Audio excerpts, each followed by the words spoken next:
आज के इस वीडियो में हम भारतीय राष्ट्रपति के क्षमा शक्ति के बारे में जानेंगे। भारतीय संविधान का आर्टिकल 72 भारत के राष्ट्रपति की क्षमा शक्तियों से संबंधित है।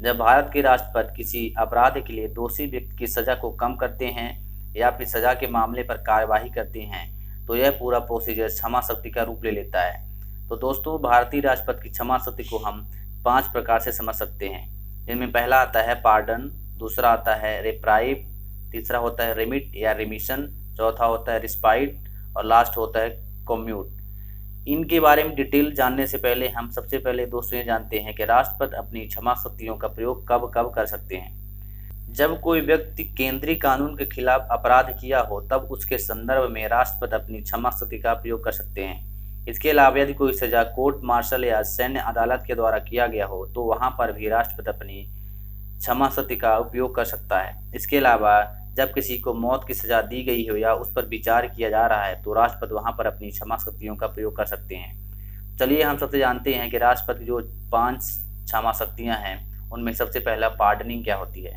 देखिए, राष्ट्रपति जब पार्डन जैसी क्षमा शक्ति का प्रयोग करता है तो वह दोषित व्यक्ति को पूरी तरह से माफ कर देता है, चाहे वह सजा मृत्युदंड हो या फिर कोई लाइफ टाइम इम्प्रिजनमेंट हो। राष्ट्रपति उस व्यक्ति को पूरी तरह से माफ कर देता है जब वह पार्डन जैसी क्षमा शक्ति का प्रयोग करता है। दूसरा है रिस्पाइट।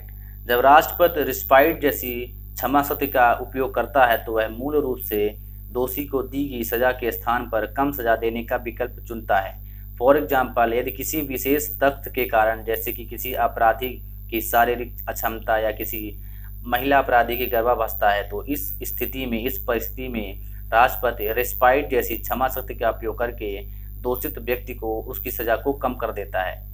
तीसरा नंबर है रिप्राइव।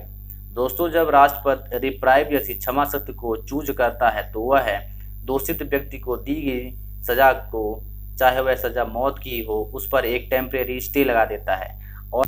और राष्ट्रपति ऐसा इसलिए करता है ताकि दोषित व्यक्ति को दया याचिका फाइल करने के लिए थोड़ा सा टाइम मिल जाता है।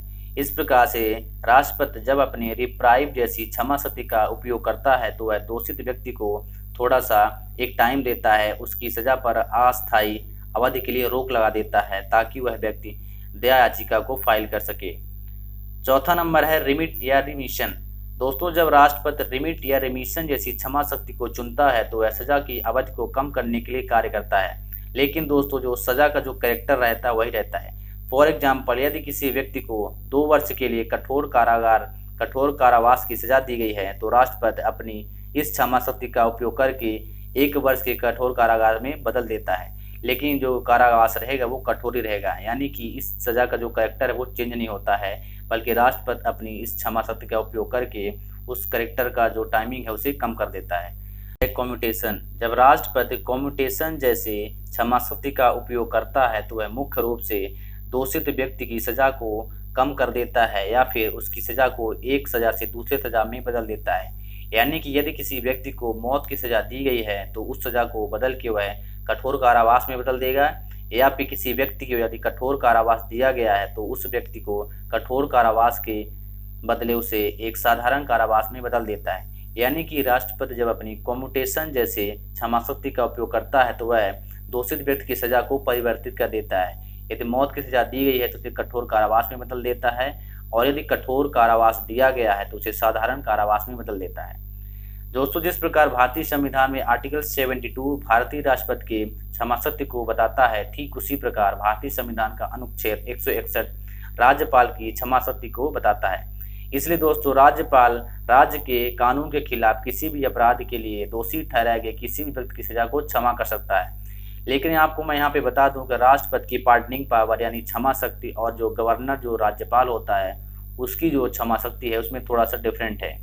जैसे कि राष्ट्रपति सेना के द्वारा दिए गए अपराध को क्षमा कर सकता है, जबकि राज्यपाल का मिलिट्री से कोई लेना देना नहीं होता, वह सेना के द्वारा दिए गए अपराध को क्षमा नहीं कर सकता है। भारतीय संविधान में राष्ट्रपति के पास यह पावर होती है कि राष्ट्रपति मृत्युदंड को क्षमा कर सकता है, जबकि राज्यपाल के पास यह पावर नहीं होती है। राज्यपाल मृत्युदंड को क्षमा नहीं कर सकता है। याद रखना, भले ही कोई राज्य का कानून किसी भी व्यक्ति को मौत की सजा दे दिया और फिर भी राष्ट्रपति किसी भी मौत की सजा को कम कर सकता है। लेकिन राज्यपाल केवल मौत की सजा की तारीख को आगे बढ़ा सकता है, वह मौत की सजा को माफ नहीं कर सकता।